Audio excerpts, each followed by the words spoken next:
r/nosleep. Hosted by you/Saturdead. Please don't finish the 3,000-piece Chimeric Challenge Puzzle. I'm what's called a set collector. I find and restore sets of vintage auctionables and sell them as complete sets for high-end clients. I originally came out to Lewisburg to put a bid on a near-complete set of original The Phantom comics.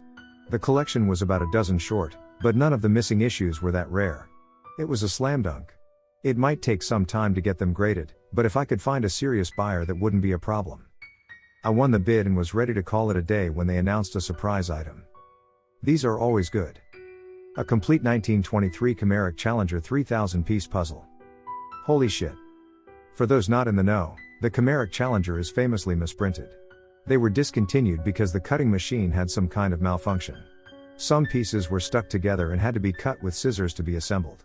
Others were just plain wood, completely missing the print. Some had entire segments missing from the box.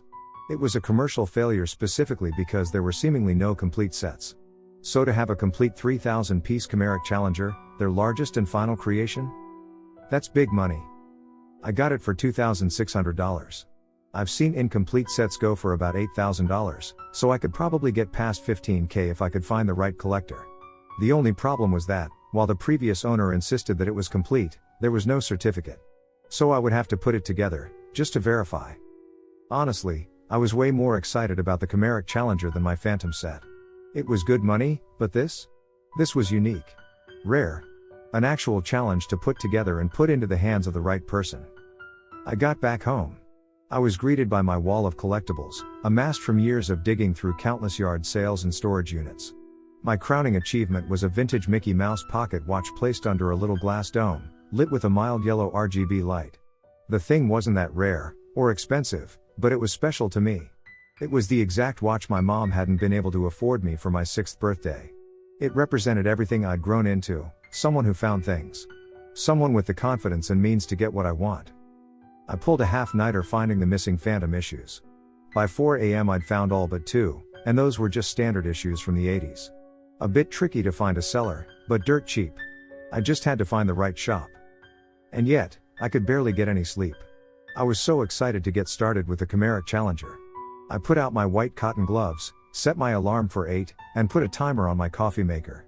As soon as that bell rang, I'd shoot out of bed like a boxer ready for round 1. As I closed my eyes that night, a single thought itched the back of my mind. I didn't have the slightest idea what was printed on the puzzle. After a few hours of twisting and turning, I was finally standing next to the box with a steaming cup of coffee, ready to go. I put on my headset and gave my West Coast guy, Lenny, a call. He was usually up at night, chatting with some of his East Asian clients. He picked up on the first signal. "What you got?" he answered. "You know any puzzle people, Lenny?" I asked. "High-end? Are we talking Rachel Page stuff? Collector shit? Curios? I sent you a picture." The Chimeric Challenger came in a plain wooden box with a simple company logo on the side. The logo, a sunflower print, had faded to a shade of gray, a far cry from the original azure blue. "Challenger?" he asked. "Yeah." "How many missing?" "None." "Shut up." "Complete set?" "No." "Yeah. And check this out." I sent him another picture. This time of the side of the box, where you could kind of tell the number 3,000 from the remaining print. Again, faded to a gray. "You're telling me you got a full set? 3,000 pieces? Full set? You got it verified?" "Gonna put it together," I sighed. "But yeah, it's a complete set." "You haven't checked it?" "No, but..." "Look, you can't throw around complete set before you get it verified. These things are notorious. I'm asking you to keep your beady weasel eyes open. Make some calls. I'll call you a dumbass for not verifying it, if that's what you want. I'm serious. This is big league collector stuff. Minnesota original print. And if you get it verified, I'll shower you with roses." Lenny hung up, and I got to work. I took pictures of the box in every angle, noting the company address on the bottom right. Tomskog, Minnesota. Original print. I put on my cotton gloves and carefully opened the box. There were 30 identical plastic bags inside, each numbered to contain 100 pieces. Unfortunately, the seal was already broken. That probably set me back a couple of thousands. I photographed everything and opened the first bag. I went through all the pieces, slowly, and carefully. I double-checked them for bad prints and weak tabs. Putting it together would be the last thing I did. It took me roughly 4 hours to get to the 1,000 piece mark. So far so good. I hadn't put the pieces together yet, but I saw some rough shades of blue, black, white skin, and a hammer. I got the impression that it was a portrait, possibly of a worker. Maybe a factory worker? I could see something rough and metallic, possibly a printing press. I saw some kind of denim texture. I spent all day checking the rest of the pieces, sending updates to Lenny along the way. The thing was pristine, not a single wobbly tab or weak print. These pieces had probably never been properly assembled. By 9 p.m., I was completely done. Every piece checked, verified, and returned to their plastic bags. They were all perfect. Well, as perfect as a 100-year-old puzzle could be. Now I just had to put it together, to make sure there were no misprints in context. There could be some kind of mix-up that I'd missed. By the end of the night, Lenny told me he had a potential buyer. They were only interested in a complete set, so I had to put it together to make sure.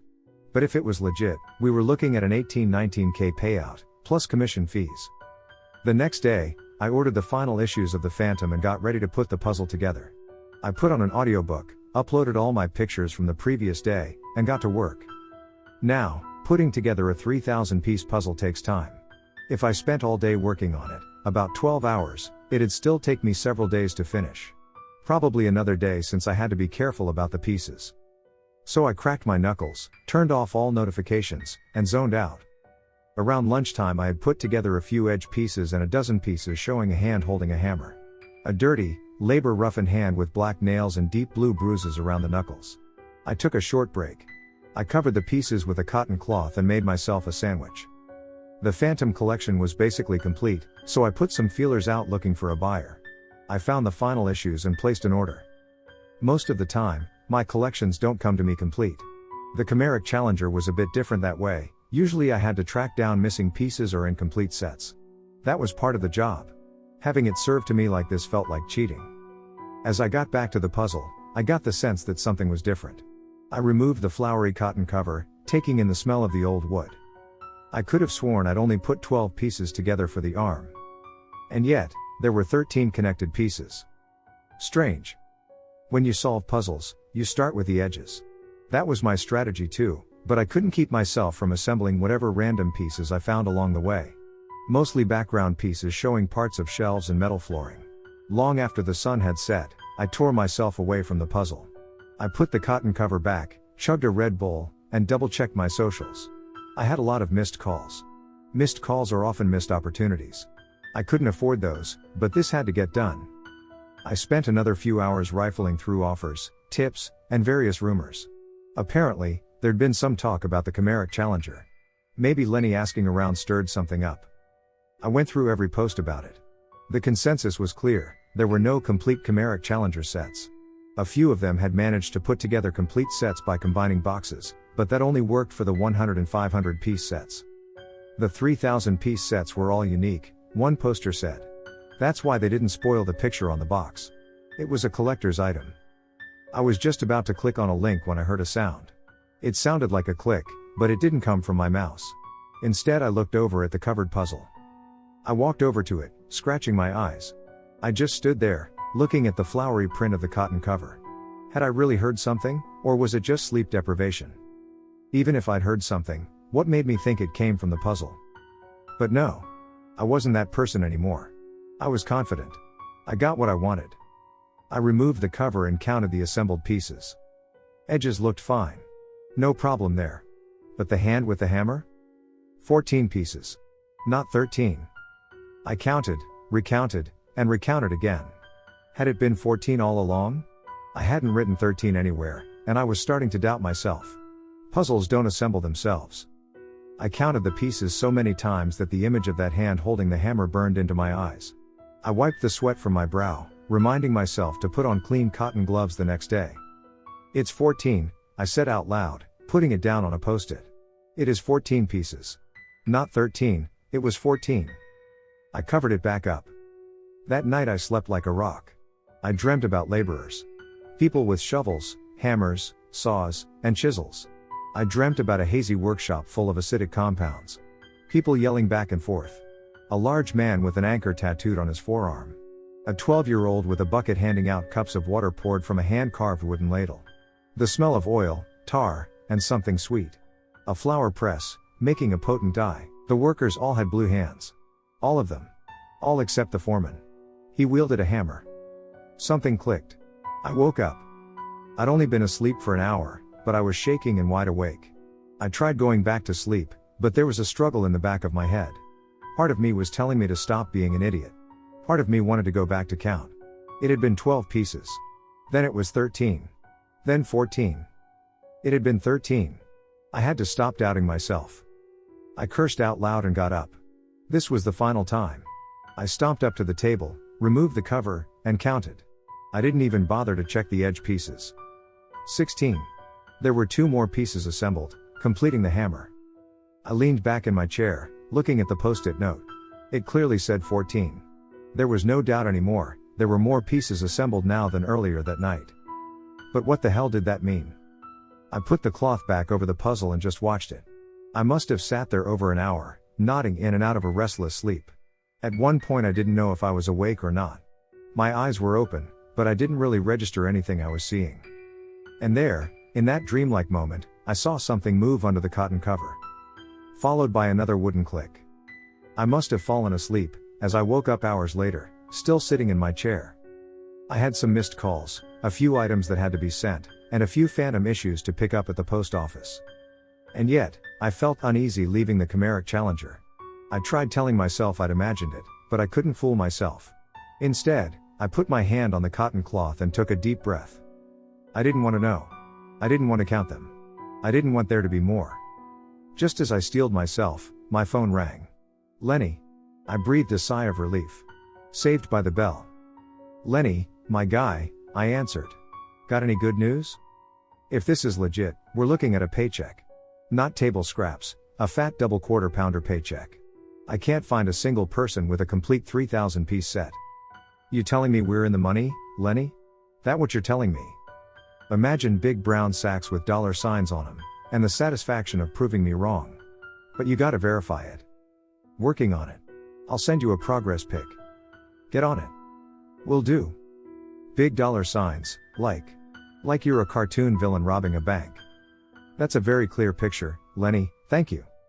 Get to work. I looked up at my Mickey Mouse pocket watch. I'd earned it. I'd been sure of myself, and I made it work. This would be no different. It took me about 2 hours to finish up my chores.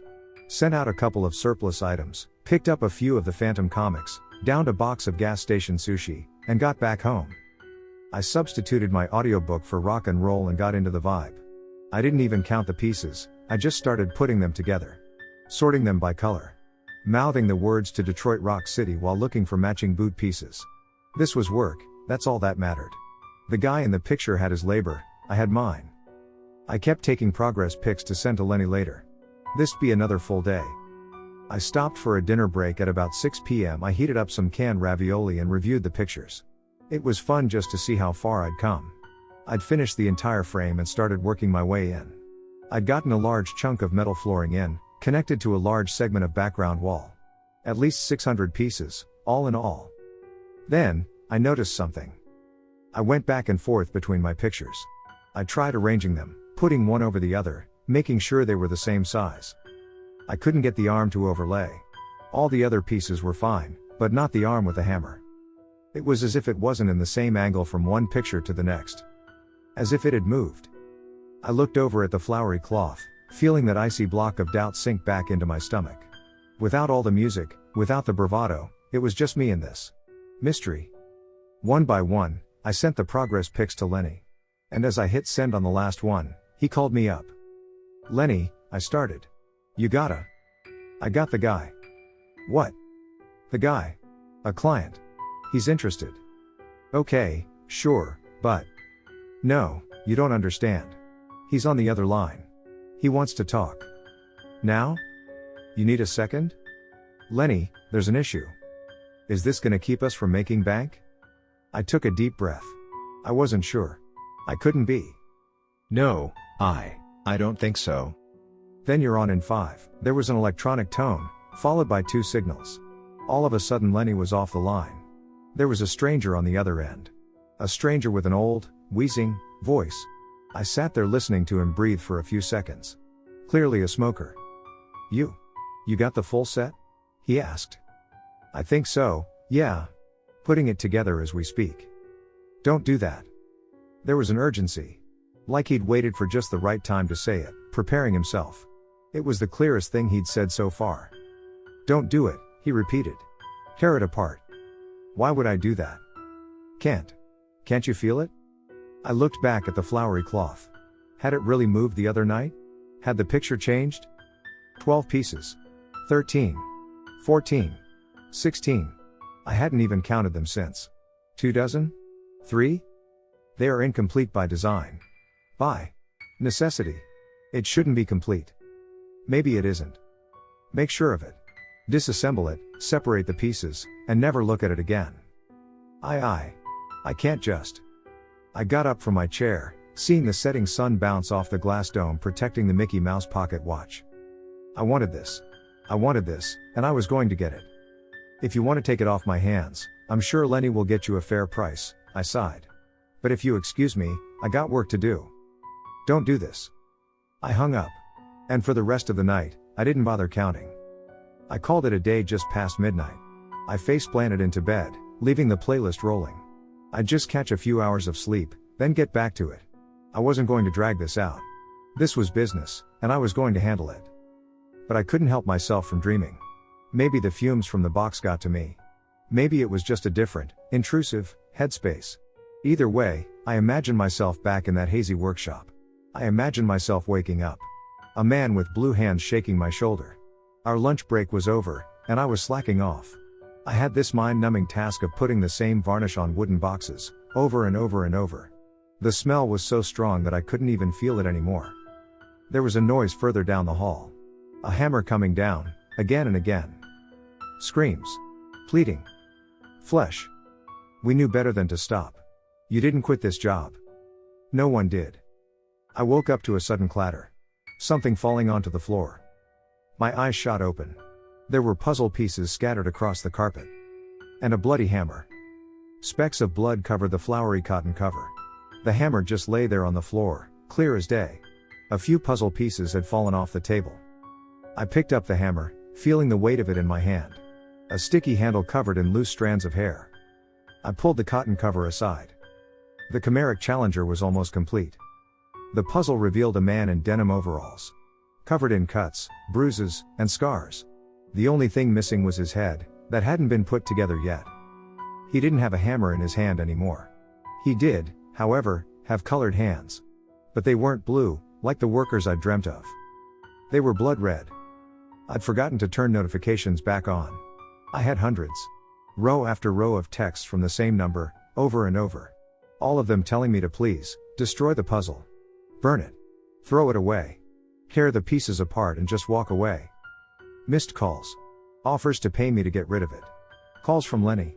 Calls from unknown numbers. Pleading, desperate messages. The last message was sent just minutes before I woke up, asking me to please save his life. For his children's sake. For his grandchildren. And finally, an email from Lenny. "No wonder he wants it that bad," Lenny wrote. "He's a Tomskog native. His dad probably helped make the thing." My pulse raced. I held the bloody hammer in my hand. This was real. This wasn't a trick of the mind. There were only about 40 pieces left to assemble. No one quits the job. Enough. I picked it all up and showed it into the box, abandoning all care and common sense. I showed it all in there, bending the tabs and snapping the corners. I saw the pieces bend and break, hearing the wood snap. I forced the lid shut, put it under my arm, and left. I was going to burn it in the yard, but it was snowing outside. I decided to throw it off a bridge instead. There's this bridge not too far from where I live where the water never really freezes. I drove up there, parked, and got out. I brought the hammer. I put the puzzle down and just started smashing it with the hammer. I watched a flock of red birds take flight, frightened by the sudden noise. Finally I heaved it all over the edge, watching the broken wooden pieces plop into the river. As the pieces sailed into the rushing water, I felt this immense sense of relief. And with that, I dropped the hammer into the river as well. The color from the broken puzzle pieces had given my hands a faint sheen of blue. I used some snow to scrub it off. I texted Lenny, telling him the puzzle was incomplete. I didn't even bother to check his response. I'd wasted so much time and money on this, but I still felt like I'd dodged a bullet. Like I'd been on the cusp of something terrible. I headed home. I spent the rest of the day trying to find a buyer for the Phantom collection. I'd gained the attention of a few big names. Apparently, the rumor of me having a Chimeric Challenger had also gotten out. There were quite a few messages about it. I made up a copy-paste response to get rid of them. I tried my best just to get back to work, ignoring the puzzle and everything about it. I didn't want to know what had happened. I didn't want to think about it. And yet, I could still see some blue powder under my fingernails. That night, just before bed, I scrubbed myself clean. But no matter how hard I scrubbed my hands, I could still see little blue stains on my skin. Maybe it wasn't really there. That night I could barely sleep at all. I fell in and out of consciousness, as if my body was keeping me awake. And still, I caught some snippets of another life. A life that also had blue powder on its hands at one point. I imagined people putting down their tools. Someone getting beaten to death for insubordination. The 12-year-old boy putting down his bucket of water. Finally, a hammer raised even at him. Then, a gunshot. My eyes were wide open. I sat up, letting my legs fall off the edge of the bed. I dug my toes into the carpet. I tried to calm down, to let myself rest. Then I felt something brush against my toe. Something at the edge of the carpet. A puzzle piece. It must have bounced off when the pieces fell off the table. It depicted the top of a bald man's head, with a gunshot wound in the forehead. The eyes in the puzzle piece turned to me, meeting my gaze. Glass shattered. Footsteps. I hurried into my closet, hiding behind my collection of robes. I heard uneven footsteps fumble their way inside. Water dripping onto the hardwood floor in the hallway. Something metallic brushing against the wall. It was dark, but I could see the outline of it as it stepped into my bedroom. A body, broken. A man with every bone twisted by hammer blows. A wheezing, rattling breath from a vibrating tongue. The top of his head was missing. The man from the puzzle. The Chimeric Challenger. I held his puzzle piece in my hand. He used his hammer as a cane for the blind, feeling his way forward, brushing it against the walls. As soon as he found the bed where I'd slept, he lost his composure.